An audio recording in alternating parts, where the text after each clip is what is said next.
1. avgustovski dan je prinesel povratni obračun drugega kroga kvalifikacij za Evropsko ligo med Malmöjem in Domžalami.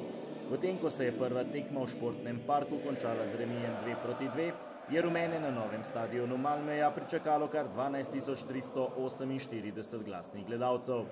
Trener Simon Rožman je v primerjavi s prvo tekmo v udarni enajsterici opravil eno zamenjavo. Pred Slobodanom Vukom je prednost dobil Sven Šoštarič-Karič. V odličnem vzdušju so tekmo sredine igrišča začeli nogometaši Domžal, ki so si prvo priložnost pripravili že v 3. minuti. Šoštarič-Karič je poslal močan predložek pred vrata, kjer sta zamudila Šamar Nikolson in Tonči Mujan. Pogumen začetek tekme so rumeni oplemenitili v 12. minuti. Po odlični globinski podaji Adama Gnezde-Čerina je Nikolson iz bližine močno sprožil proti vratom. Za vratarja Dušana Meličareka je bil strel premočan in Jamajčan je z drugim evropskim golom v sezoni popeljal svojo ekipo v vodstvo. Domači so se hitro predramili, v 21. minuti je v kazenskem prostoru uspešno preigraval Oskar Levicki. Njegov strel rumeni niso uspeli dobro blokirati, žoga je zletela pod prečko in izid je bil izenačen. Malmö je postajal vse nevarnejši. Strel Markusa Rosenberga je zletel tik ob desni vratnici domžalskega gola. Vsega nekaj trenutkov pozneje je Søren Riks poslal nevaren predložek pred vrata Gregorja Sorčana. Markus Antonson strelom z glavo ni uspel žoge preusmeriti v okvir gola. Po dobre pol ure igre so rumeni slabo izbili žogo na svoji polovici. Znova je predložek poslal Riks, pred vrati pa je bil najbolj spreten Rosenberg, ki je natančno meril desni kot gostujočih vrat. 2:1 za Malmö. Domžalčani so se po preobratu domačih uspeli hitro pobrati in v 35. minuti so lepo akcijo izpeljali Senjat Ibričić, Nikolson in Mujan. Hrvat je streljal, a preslabo za vratarja Meličareka.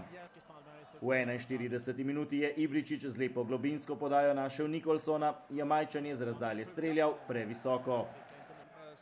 V sodnikovem dodatku prvega polčasa sta lepo dvojno podajo odigrala Gregor Sikošek in Šoštarič-Karič. Slednji je prodrl v kazenski prostor in z močnim strelom premagal vratarja Meličareka. Štajerec je dosegel že svoj drugi gol v dresu Domžal, s katerim je postavil izid prvega polčasa. Ta je bil identičen rezultatu po koncu prve tekme v Domžalah. V drugi del igre so odločneje krenili domači.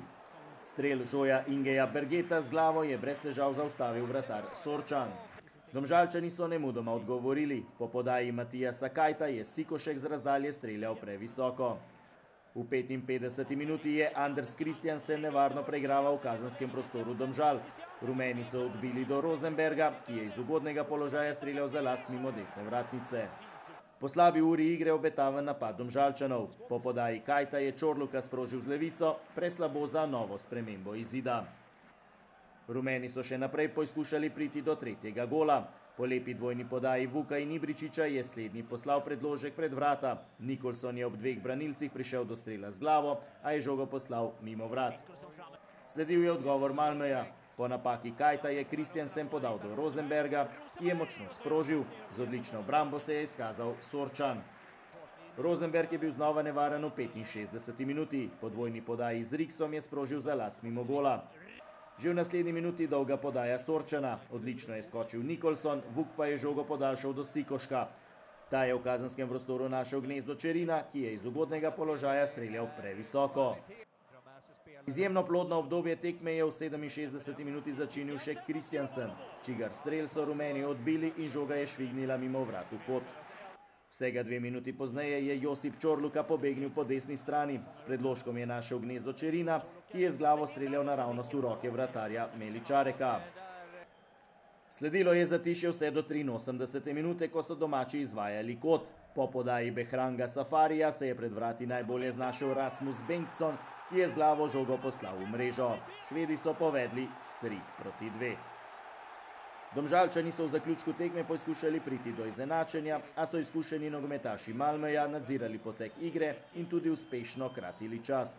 Na koncu je ostalo pri zmagi največjega švedskega kluba, ki je skupnim izidom 5:4 napredoval v naslednji krog. Domžalčani se bodo sedaj v celoti osredotočili na domače prvenstvo, saj jih že v nedeljo ob 17:30 čaka gostovanje v Sežani.